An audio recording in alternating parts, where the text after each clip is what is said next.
Hi hello ನಮಸ್ತೆ ಸ್ನೇಹಿತರೆ, ಎಲ್ರಿಗೂ ಕೂಡ ಮತ್ತೊಮ್ಮೆ ನಿಮ್ಮ ಯೂಟ್ಯೂಬ್ ಚಾನಲ್ಗೆ ಪ್ರೀತಿಯ ಸ್ವಾಗತ. ಹಲವಾರು ಜನಕ್ಕೆ ನಿನ್ನೆ ನಾನು ಹೇಳಿರುವಂತ ಒಂದಿಷ್ಟು ವಿಷಯಗಳ ಕುರಿತಾಗಿ ಪರ ವಿರೋಧ ಎರಡೂ ಕೆಲವೊಂದಿಷ್ಟು ಮಾತುಗಳನ್ನು ಕೇಳಿ ಬಂದು ನೋಡಿದೆ.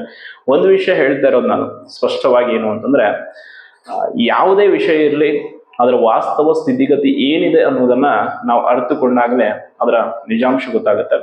ಅಂಡ್ ಆಲ್ವೇಸ್ ನಾವು ಹೇಳುವಂತ ವಿಚಾರಗಳಲ್ಲಿ ಕೆಲವ್ರಿಗೆ ಅದು ಇಷ್ಟ ಆದ್ರೆ ಇಷ್ಟ ಆಗಿರೋ ತಗೊಳ್ತಾರೆ, ಬೇಡದವ್ರು ಬೇಡದೇ ಇರೋ ತರ ತೆಗೆದುಕೊಳ್ತಾರೆ. ಅದ್ರ ಬಗ್ಗೆ ನಮ್ಮ ಯಾವುದೇ ಕಮೆಂಟ್ ಇಲ್ಲ.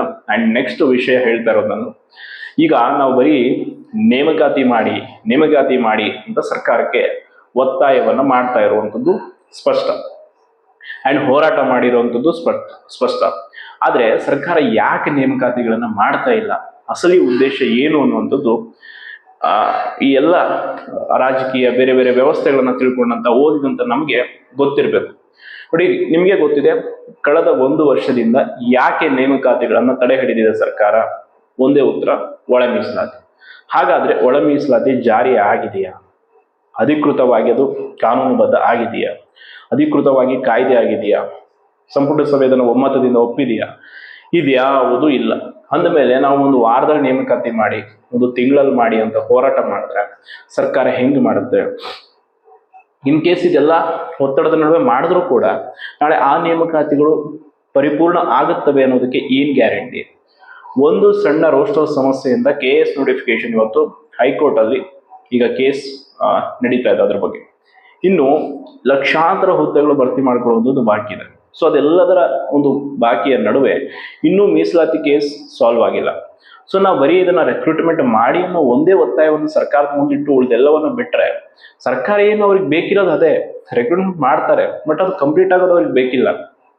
ನಾಳೆ ಕೋರ್ಟ್ಗೆ ಹೋಗಿ ನಾಳೆ ಒಳ ಮೀಸಲಾತಿ ಅವರು ನಾವು 35 ವರ್ಷ ಹೋರಾಟ ಮಾಡಿದ್ವಿ, ನಮ್ಮ ಒಂದು ಒಳ ಮೀಸಲಾತಿ ವಿಚಾರವನ್ನು ನೀವು ಕಾನೂನುಬದ್ಧಗೊಳಿಸದೆ ಅದನ್ನ ಅಧಿಕೃತ ಸುಗ್ರೀವಾಜ್ಞೆ ಹೊರಡಿಸದೆ ನೀವು ಹೆಂಗೆ ರೆಕ್ರೂಟ್ಮೆಂಟ್ ಮಾಡಿದ್ರಿ ಅಂತ ಒಬ್ರು ಕೇಸ್ ಹಾಕಿದ್ರು, ನಾಳೆ ಇಡೀ ನೇಮಕಾತಿಗಳು ಹಳ್ಳ ಹಿಡಿದು ಹೋಗುತ್ತೆ. ಇದು ಪ್ರಜ್ಞಾವಂತರಾದವರಿಗೆ ಇರಬೇಕಾದಂತ ಅರಿವು, ಆಯ್ತಾ? ಅದನ್ನ ನಾವು ಯೋಚನೆ ಮಾಡದೆ ಬರೀ ನೇಮಕಾತಿ ಮಾಡಿ ಅಂದ್ರೆ ಅವ್ರು ಮಾಡ್ತಾರೆ, ಹೋಗ್ತಾರೆ, ಆಮೇಲೆ ಅನುಭವಿಸೋರು ನಾವು. ಸೊ ಅದಕ್ಕೆ ನೀವೇನೇ ಮಾಡಿದ್ರು ಈ ಡಿಸೆಂಬರ್ 8ನೇ ತಾರೀಕಿಂದ ಅಧಿವೇಶನ ಶುರುವಾಗುತ್ತೆ. ನೆಕ್ಸ್ಟ್ ಸಚಿವ ಸಂಪುಟದಲ್ಲಿ ಅಂತ ಅದನ್ನು ಹೇಳಿದ್ದಾರೆ.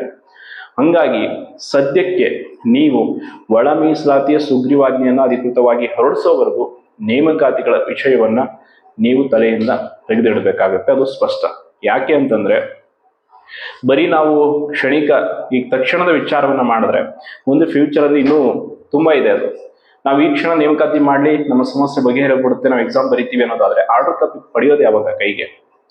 ಈ ವಿಷಯಗಳು ನಮಗೆ ಸ್ಪಷ್ಟವಾಗಿ ಅರಿವಿದ್ದಾಗ ಮಾತ್ರ ನಾವು ಅದ್ರ ಬಗ್ಗೆ ಕರೆಕ್ಟ್ ಆಗಿ ಯೋಚನೆ ಮಾಡ್ತೀವಿ. ಇನ್ನು ಕೆಲವರು ಹೇಳ್ತಾ ಇರ್ತಾರೆ ಒಂದು ಯಾವ ವಿಷಯ ಅಂತಂದ್ರೆ, ನಾವು ನೇಮಕಾತಿಗಾಗಿ ಏನಾದ್ರೂ ಮಾಡಕ್ ಸಿದ್ಧ, ಓಕೆ ಅವ್ರು ಮಾಡ್ತಾ ಇಲ್ಲ ಅಂತ ಹೇಳಲ್ಲ, ಬಟ್ ನಮ್ಮನ್ನ ನಾವು ಪ್ರಾಸ್ಪೆಕ್ಟ್ ಯೋಚನೆ ಮಾಡ್ಬೇಕಲ್ಲ. ಅವ್ರಿಗೆ ನೇಮಕಾತಿ ಮಾಡ್ಬಿಡ್ತಾರೆ, ನಾಳೆ ಅದಕ್ಕೆ ಸಮಸ್ಯೆ ಆದ್ರೆ ಹೋರಾಟ ಮತ್ತೆ ಕಾನೂನು ಹೋರಾಟ ನಡೆದ್ರೆ ತಡ ಆಗೋದು ಯಾರಿಗೆ? ನಮಗೆ. ಅದಕ್ಕೆ ಕರೆಕ್ಟ್ ಆದಂತ ಸಂವಿಧಾನಬದ್ಧಂತ ನಮಗೆ ಏನಿದೆ ರೈಟ್, ಅದರ ಪ್ರಕಾರ ನಾವು ಕರೆಕ್ಟಾಗಿ ಕೇಳಿದ್ರೆ ಅದು ನಮ್ಗೆ ಸಿಗುತ್ತೆ. ಇಲ್ಲದೆ ಹೊರತು ನಾವು ಯೋಚನೆ ಮಾಡದೆ ಹೆಂಗ್ ಬೇಕೋ ಹಂಗೆ ಸದ್ಯಕ್ಕೆ ಏನ್ ಅನ್ಸುತ್ತೆ ಅದನ್ನ ರಿಕ್ವೆಸ್ಟ್ ಮಾಡಿಕೊಂಡ್ರೆ ಅವರು ಅದನ್ನ ಮಾಡೋದು ಇಲ್ಲ. ಅದು ಆದ್ರೂ ನಮ್ಗೆ ಸಮಸ್ಯೆ ತಪ್ಪಿತ್ತಲ್ಲ. ಸೊ ಅದಕ್ಕೆ ಕ್ಲಿಯರ್ ಆಗಿ ತಿಳ್ಕೊಳ್ಳಿ.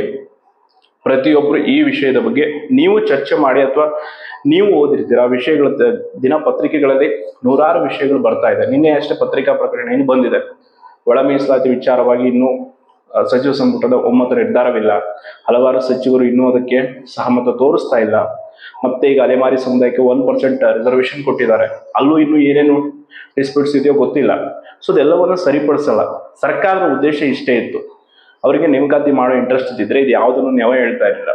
ಅವರಿಗೆ ಬೇಕಿಲ್ಲದ ಕಾರಣಕ್ಕೆ ಇದೊಂದು ಅಡ್ಡಿ ಏನಂತಂದ್ರೆ ಇಟ್ಟಿದ್ದಾರೆ ಅಷ್ಟೇ ಮುಂದೆ. ಆ ಅಡ್ಡಿಯನ್ನ ಅವರು ಸರಿಯಾಗಿ ಬಳಸ್ಕೊಳ್ತಿದ್ದಾರೆ. ನಾವು ಕೂಡ ಅವರಂತೆ ಹೋಗಿ ಆಯ್ತು ಮಾಡಿ ನೇಮಕಾತಿ ಅಂದ್ರೆ ನಾಳೆ ಮಾಡ್ಬಿಟ್ಟು ಕೋರ್ಟಿಗೆ ಕಳಿಸಿ ಕೂತ್ಕೊಂಡ್ರೆ ರೆಕ್ರೂಟ್ಮೆಂಟ್ ಎಲ್ಲ ಕ್ಯಾನ್ಸಲ್ ಆಗಿ ಮತ್ತೆ ಎಕ್ಸಾಮ್ ಬರ್ಕೊಂಡು ಕೂಡ್ತೀರಾ.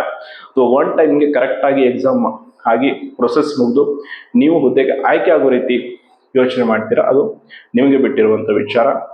ಅಂಡ್ ಇಷ್ಟೆಲ್ಲ ಸ್ಪಷ್ಟತೆಗಳು ಇದ್ರೂ ಕೂಡ ನೀವು ಅದ್ರ ಬಗ್ಗೆ ಸರಿಯಾಗಿ ತಿಳ್ಕೊಂಡಿಲ್ಲ ಅಂತಂದ್ರೆ ಅದು ನಿಮ್ಮ ತಪ್ಪಾಗುತ್ತೆ ಹೊರತು ಬೇರೆ ಯಾರ ಮೇಲಾದ್ರೂ ಹೊಣೆಯನ್ನು ಹಾಕುವಂಥದ್ದು, ಇನ್ಯಾರನ್ನು ಬ್ಲೇಮ್ ಮಾಡುವಂಥದ್ದು ಅದು ಅವಶ್ಯಕತೆನೇ ಇಲ್ಲ. ಅಂಡ್ ನಾನು ಒಂದು ವಿಷಯ ಸ್ಪಷ್ಟವಾಗಿ ಹೇಳುವಂಥದ್ದು ಏನು ಅಂತಂದ್ರೆ, ಯಾವುದೇ ಒಂದು ಹಂತದಲ್ಲಿ ನಮ್ಮ ಬೇಡಿಕೆಗಳು ಏನೇ ಇದ್ರು ಆ ಬೇಡಿಕೆಗಳನ್ನ ನಾವು ಫಸ್ಟ್ ಸರಿಯಾಗಿ ಇದೆಯಾ ಇಲ್ವಾ ಅನ್ನುವಂಥದ್ದನ್ನ ಸ್ಪಷ್ಟಪಡಿಸ್ಕೊಳ್ಬೇಕು.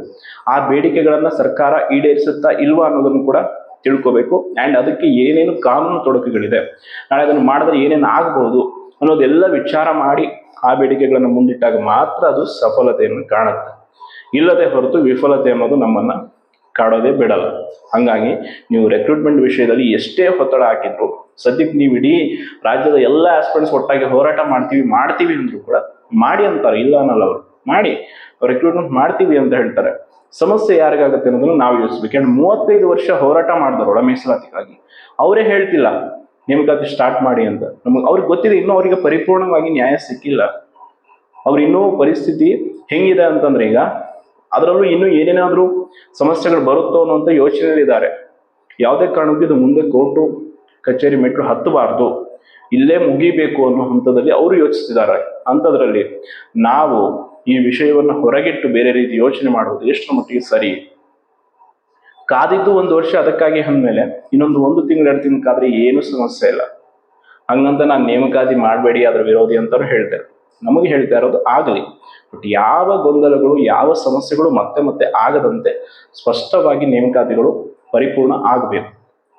ಸುಮ್ಮನೆ ನಾವು ಕಷ್ಟಪಟ್ಟು ಓದಿ ಶ್ರಮಪಟ್ಟು ಪರೀಕ್ಷೆ ಬರೆದಂಥದ್ದು ನೀರಲ್ಲಿ ಹೋಮ ಮಾಡಿದ ರೀತಿ ಒಂದ್ಸಲ ಪರೀಕ್ಷೆ ಬರಿತೀವಿ, ಮತ್ತೆ ಪರೀಕ್ಷೆ ಬರೀರಿ ಕ್ಯಾನ್ಸಲ್ ಮಾಡ್ತೀವಿ ಅಂತಂದ್ರೆ ಅದು ಸಮಸ್ಯೆ ನಮಗೆ ಆಗುತ್ತೆ. ಒಂದ್ಸಲ ಪರೀಕ್ಷೆ ಬರೆದು 5 ವರ್ಷ ಆದ್ರೂ ಆರ್ಡರ್ ಕಾಪಿ ಸಿಕ್ಕಿಲ್ಲ ಕೈಗೆ ಅಂದ್ರೆ ಅದು ಆಗಬಾರ್ದು.